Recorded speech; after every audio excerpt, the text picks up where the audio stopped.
Hello అండి, అందరికీ నమస్కారం. ఇది నేను పొలిటికల్ వీడియో కాదండి. నేను బాలయ్య బాబు గారికి ఒక అభిమానిగా మాట్లాడుతున్నటువంటి మాటలు అనమాట. మన అమెరికాలో ఉన్నటువంటి అమ్మంటి గారు కొన్ని వ్యాఖ్యలు చేశారు, కొన్ని చెప్తున్నారనమాట. ఆయన ఏమంటున్నారంటే, మన అసెంబ్లీలో బాలయ్య బాబు గారు జగన్మోహన్ రెడ్డి గారిని సైకో అన్నారు, చిరంజీవి గారిని చాలా తక్కువ చేసి మాట్లాడారు అనే ఇదిలో మాట్లాడుతున్నారు. సో నేను చెప్తున్నాను, బాలయ్య బాబు సారు చిరంజీవి గారిని తక్కువ చేసి ఏం మాట్లాడాల. వాళ్ళిద్దరు మంచి ఫ్రెండ్స్, వాళ్ళిద్దరి మధ్య మంచి అండర్స్టాండింగ్ ఉంది. సో నువ్వు కంగారు పడాల్సిన అవసరం లేదు. నాకు ఈ ఇదిలో ఒక డైలాగ్, మన బ్రహ్మానందం గారి డైలాగ్ వాడాలనిపిస్తుంది. అరే తొప్పా సెదవా, ఏం తెలుసురా నీకు, గుడ్డు తెలుసు అనే డైలాగ్ వాడాలనిపిస్తుంది. బట్ మీరు పెద్దవాళ్ళు కాబట్టి, మాకు సంస్కారం ఉంది కాబట్టి మేము ఆ మాట అనదలుచుకోలేదు. సో అంబట్టి గారు వినాలి. అసెంబ్లీలో అలాంటి మాటలు మాట్లాడచ్చా? అరే అసలు అంత పెద్ద మంది చూస్తున్నారు, అంతమంది ఉన్నారు, ఎలా మాట్లాడతారు సైకో అని? ఆడ బాలయ్య బాబు సార్ ఒక్కసారే సైకో అన్నారు. నువ్వు ఇప్పుడు ఎన్నిసార్లు అన్నావు? ఆ వీడియో చూసినప్పుడంతా నాకు నవ్వొచ్చేసింది. మీరు మీ జగన్మోహన్ రెడ్డి గారు మీ కౌరవులంతా గెలిచి అసెంబ్లీలో ఉన్నప్పుడు అప్పుడు ప్రజలు ఎంత వినలేదా అండి? అంబట్టి గారు అప్పుడు ఎంత మాటలు మాట్లాడారు, ఎంతటి గొప్ప పదజాలాన్ని మీరు ఉపయోగించారు. ఆడవాళ్ళతో సహా ఆ రోజే కానీ, ఆ కొడాలి వెంకటేశ్వరరావు కానీ, తర్వాత మిగతా వాళ్ళు వల్లభరెడ్డి వంశీ కానీ, ఇలాంటి గొప్ప గొప్ప గొప్ప గొప్ప కళాఖండాలంతా ఎంత బాగా మాట్లాడారండి. అప్పుడు అనిపించలేదండి మీకు అది అసెంబ్లీ అని, అందరూ చూస్తూ ఉన్నారని? ఈరోజు జగన్మోహన్ రెడ్డి గారిని బాలయ్య బాబు సారు సైకో అనగానే వచ్చేసిందా అండి? అప్పుడు ఎడికెళ్ళారండి మీరు? అప్పుడు ఎందుకు అంటే, అప్పుడు మీరు ఉన్నారు కాబట్టి అప్పుడు అవి లెక్కకు రాలేదా?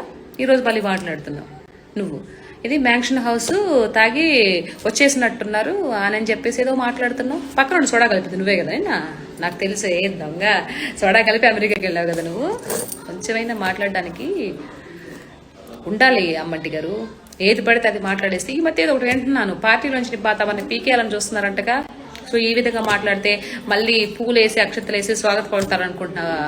అలాంటి ఏం జరగవు, అయిపోయింది, ఇంకా నీ చాప్టర్ అయిపోయింది. సో ఎవరు ఏం మాట్లాడారు ఏంటి అనేది కొంచెం పద్ధతిగా బిహేవ్ చేయండి సార్. ఎందుకు సార్ ఇలా చిల్లరగా మాట్లాడతారు? సో అలా మాట్లాడకండి. ఇంకొకటి ఏదో అన్నాం, చిరంజీవి గారిని బాలయ్య బాబు సార్ ఇలా అన్నారు. ఇప్పుడు నీకు ఒక విషయం తెలియదేమో, చెప్తాను విను. ఇప్పుడు మీరు జగన్మోహన్ రెడ్డి గారు ముఖ్యమంత్రిగా ఉన్నప్పుడు ఇండస్ట్రీకి సినిమాల రేట్ తగ్గించేసి ఎంత పెట్టాల్సిన ఇబ్బందుల వరకు అన్ని ఇబ్బందులు పెట్టేస్తే ఇలా ఇబ్బంది పడుతున్నామని చెప్పేసి అందరూ అనుకుంటుంటే, చిరంజీవి గారు ఆయన చాలా సున్నితమైనటువంటి మనస్తత్వం గలవారు అనమాట. ఎవరి జోలికి ఆయన పోరు, ఎవరిని ఎంతమంది ఆయన అన్నా కూడా ఆయన ఎవరిని పొరపాటున కామెంట్ కూడా చేయరు. సో అలాంటి మనస్తత్వం ఉన్న చిరంజీవి గారు, సరే మనం ఇండస్ట్రీలో ఒక పెద్దగా ఉన్నాము, మనం పోయి అడుగుదామని చెప్పేసి అంత స్థాయిలో ఉన్నటువంటి వ్యక్తి కూడా దిగి వచ్చి 2 చేతులు జోడించి, మీరు తల్లి పొజిషన్లో ఉన్నారు, ఇది చూడండి, మాకు మీరు ఇది చేయండి అని చెప్తే, జగన్మోహన్ రెడ్డి గారు ఏం చేశారు? అసలు కళ్ళలో కళ్ళు పెట్టి కూడా చూడట్లే. మరి దాన్ని ఏమంటారో నాకు ఇప్పుడు ఒక పర్సన్ వచ్చి మీరే ఎక్కడికైనా వెళ్ళి కూర్చొని మాట్లాడితే ఏం పట్టించుకోకుండా ఇలా చూసి పెత్తర చూపులు చూస్తుంటే దాన్ని ఏమంటారు? అవమానపరిచినట్టు కాదా అండి? అంబట్టి గారు, మీరు తెలుగు పండేట్టు మీకు అన్ని తెలుసు, అలా హావభావాలు కూడా తెలియకపోతే ఎట్లా సార్? మీకు మీ వాళ్ళు మీరు చేసిన వాళ్ళు మంచి అవుతారు, ఆ ఎదుటి వాళ్ళు ఏమైనా చేస్తే మీరు చెడ్డ అంటారు. అలా ఎలా సార్? మీరు అలా ఎలా మాట్లాడగలుగుతారు అసలు? సో ఎట్లయినా గ్రేట్ అండి మీరు. ఆ ఇదిలో ఉన్నటువంటి ఆ సిచ్యువేషన్స్ ఇలా గట్టిగా మాట్లాడలేదు అని చెప్పి అన్నారు తప్పితే, దాన్ని నువ్వు ఏదో పెద్దది ఇది చేసి ఈరోజు అందరికీ ఏదో అన్నారు అని చెప్పేసి నమ్మించే ప్రయత్నం చేస్తున్నావు. ప్రజలు అంత ఎర్రోళ్ళేం కాదు, ఓకేనా? నువ్వు అమెరికాలో ఉండి ఇలా వీడియో పెడితే అందరు నమ్మేసిపోవడానికి. ఇంకొకటి ఏదో అన్నావు, చంద్రబాబు నాయుడు గారు ఏదో పాపం పెట్టుకున్నారు పదవి ఇచ్చి అని. ఎవరు ఇచ్చారు పదవి? బాబు గారు ఇచ్చారా? ప్రజలు ఇచ్చారు. ఈ మాత్రం కూడా తెలియదు నీకు.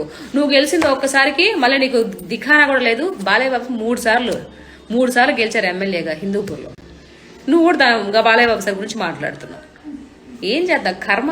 ఏం చేస్తావు మీరు? అప్పుడు ఎమ్మెల్యే గెలవడమే ఆంధ్ర రాష్ట్ర ప్రజలు చేసుకున్నటువంటి పెద్ద కర్మ. ఆ తర్వాత నెక్స్ట్ అల్లుడు ముఖ్యమంత్రి అవుతాడని ఎదురు చూస్తూ ఏదో మాట్లాడుతున్నాడు అంటావు. నువ్వంతా కాలజ్ఞానం చూసి వచ్చినట్టున్నావు కదా. రాయి మరి ఒకటి, అంబంటి కాలజ్ఞానం అని ఒక పుస్తకం రాయి, మేమందరం చూసి తరిస్తాం. చదివి తరిసి సస్తాం మేము కూడా. ఏం మాట్లాడుతున్నా అంబంటి గారు మీరు? కొంచెం హుందాతనంగా మాట్లాడండి సార్. ఎలా కామెంట్ చేయాలి, ఎలా మాట్లాడేది నేర్చుకోండి. ఎందుకు ఊరికి అమెరికాలో ఎక్కడికో వెళ్ళారు, మంచిగా చిల్ అవుతున్నట్టున్నారు, ఉండండి. ఇవన్నీ ఎందుకు మీకు? నువ్వు ఎంత మాట్లాడినా ఏం చేసినా నీకు జగన్మోహన్ రెడ్డి గారు మళ్ళీ పదవి ఇచ్చే సమస్య లేనే లేదు. ఇప్పుడు నీకే కాదు, ఎవరికి ఇవ్వరు. ఆయన ఒకవేళ నెక్స్ట్ చేయాలనుకున్నా కొత్త వాళ్ళకి అవకాశాలు ఇస్తారు. ఇది మటుకు ఇది ట్రూ. జగన్ అన్న మీలా కాదు. మీరందరూ ఉన్నారు కాబట్టి జగన్ అన్న అలా అయిపోయి, లేకపోతే జగన్ అన్న చాలా చాలా గొప్ప వేదాంతి, బాగా నాలెడ్జ్ పర్సన్. మీరందరూ ఉన్నప్పుడు చెడగొడుతున్నారు జగన్ అన్ననే. కాబట్టి సో నెక్స్ట్ అలా కాదనమాట. మీకు ఎవరికి సీట్లు ఎవరు అన్నా కొత్త వాళ్ళకే ఇస్తాడు. ఇది మటుకు వాస్తవం. సో ఇంకెప్పుడైనా ఇలాగ కామెంట్ చేసి మాట్లాడేటప్పుడు కొంచెం మంచిగా కామెంట్ చేయండి, మంచిగా మాట్లాడండి. జరిగిన విషయాన్ని జరిగిన విధంగానే చెప్పండి, వేరేటి యాడ్ చేసి చెప్పకండి అనేది సగర్వంగా మేము తెలియజేస్తున్నాం అంబంటి గారు. ఓకేనా? సో అమెరికాలో ఉన్నటువంటి అంబంటి గారు ఉంటామండి. నమస్కారం.